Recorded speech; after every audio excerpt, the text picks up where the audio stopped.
신도욱 앵커께서 TV에서 뉴스를 진행하실 때도 저분이 이번에 출마하신다는데 이런 소문들이 좀 돌았고 예. TK 지역에 나가신다더라 예. 썰들이 있었거든요. 예. 연고가 있는 TK 지역일 거야 그랬는데 서울에 서초을에 출사표를 내셨습니다. 서초을이 낙점이 된 이유가 좀 궁금합니다. 저는 개인적으로 이제 고향과 학연이 전부 TK 지역을 네. 가지고 있기 때문에 처음부터 뭐 그쪽 지역 출마를 하지 않겠느냐라는 말씀들을 많이 하셨고, 저도 마지막으로 제 인생의 봉사를 뭐 고향 쪽에 가서 하는 것도 나쁘지 않겠다라는 생각을 한 것이 사실인데, 서울에 남아야 되겠다고 생각한 것은 아까 말씀하신 것처럼 한국 정치 대화의 복원이라든지 정치 변화라든지 이런 것들을 조금이라도 더 기여하기 위해서는 서울에서 정치를 하는 것이 좋겠다라는 생각이 들었고, 서초을을 또 그럼 왜 선택을 했냐. 물론 네. 뭐 지금 제가 살고 있는 것이 서초구이기도 하고요. 네. 서초을 지역이라는 곳이 서울에 사시는 분들은 아시겠지만 서초갑이 있고 서초을이 있습니다. 근데 서초갑이라는 곳은 반포동, 잠원동을 중심으로 한 아파트 지역이고요. 서초을은 사법단지, 그러니까 법원이 있고 검찰청이 있는 사법단지에서부터 예술의 전당, 내곡동, 삼성전자 본사, 현대차 본사 이런 것들이 쭉 연결되어 있는 강남의 남쪽이죠. 그러니까. 강남의 남쪽이고 예. 서울의 얼굴이라고 할 수 있는 네네. 곳입니다. 개발의 잠재력이 굉장히 큽니다.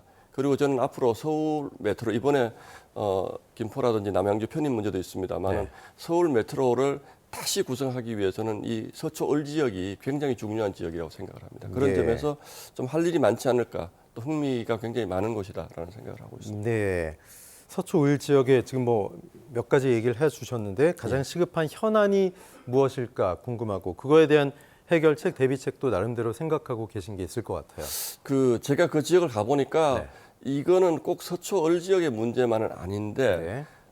경부고속도로가 이제 분당에서부터 쭉 들어오면서 한남대교까지 와서 끝나지 않습니까? 이 경부고속도로를 이제는 덮어서 지하화해야 한다라고 바라는 주민들이 굉장히 많으시더라고요. 네. 뭐 소음도 있고 분진도 있겠습니다만은 이 경부고속도로가 처음 생겼던 1970년도는 그쪽이 다 논밭이었던 시절이었으니까 네. 고속도로를 뚫어놔도 이게 아무런 문제가 없었는데, 이제는 굉장히 많은 분들이 살고 있고 많은 산업 활동이 있고 또 굉장히 서울의 얼굴인데 그 경부고속도로가 있다 보니까 좀 강남의 발전에 상당한 제약 요건이 있는 것이 사실입니다. 그래서 당장 뭐 제가 다음 임기 동안 할 수 있는 일은 아니라고 생각합니다만, 그러나 반드시 머지않은 미래에 경부고속도로 지하화의 청사진만큼은 반드시 만들어내야 되겠다, 이런 생각을 하고 있습니다. 네. 뿐만 아니라 한국의 실리콘밸리를 만들고 싶다 이런 욕심이 있다 이렇게도 말씀하셨는데요. 예, 그런 땅이 있을까요, 서초에? 서초 가 보시면요. 네네.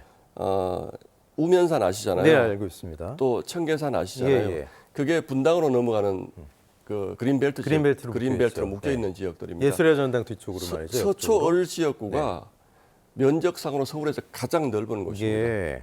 왜 제가 실리콘밸리 얘기를 꺼냈냐면, 지금 분당 판교에는 이미 테크노밸리가 지금 구성이 돼 있고요. 그런데 전 세계 어딜 가더라도 아주 유능한 핵심 인력이 오지 않으면 절대로 이 실리콘밸리 같은 입지가 생길 수가 없습니다. 그런데 한국은 역시 서울이 제일 좋죠. 정주 여건이 좋아야죠. 그렇죠? 정주 여건이 좋아야죠. 외국 기술자들이 오더라도 좋은 집이 있고 좋은 학교가 있고 살기 좋은 곳, 이런 곳이 아니면 오기가 어렵습니다. 그래서 저는 제가 주목하는 것이 바로 서초을 지역입니다. 삼성전자에 지금 R&D 센터가 이미 들어와 있습니다. 네. 거기서 청계산을 넘어가면 바로 판교 분당으로 넘어가는데, 그 지역이 저는 굉장히 좋은 지역이라고 생각을 합니다. 그래서 길게 보면 서울을 배후로 하고 있는 IT 단지 이런 것들은 역시 서초을에서 해결해야 된다, 이렇게 생각을 하고 있습니다. 네. 그렇다면 서초을이 여당 입장에서 험지냐 양지냐, 글쎄요. 왜 양지로 가셨냐 이렇게 질문을 했더니 아니 상대가 민주당 원내대표다, 왜 여기가 양지냐 이렇게 말씀하셨습니다. 저만 그렇게 생각을 하는 게 아니고요. 네네. 사실은 국민의힘에서도 그렇게 생각을 하고 있습니다. 네. 지난 총선 때 당시 민주당의 박경미 후보가 45%대를 득표를 했고요. 예. 지금 현역인 박성중 의원께서 53%대를 득표를 했는데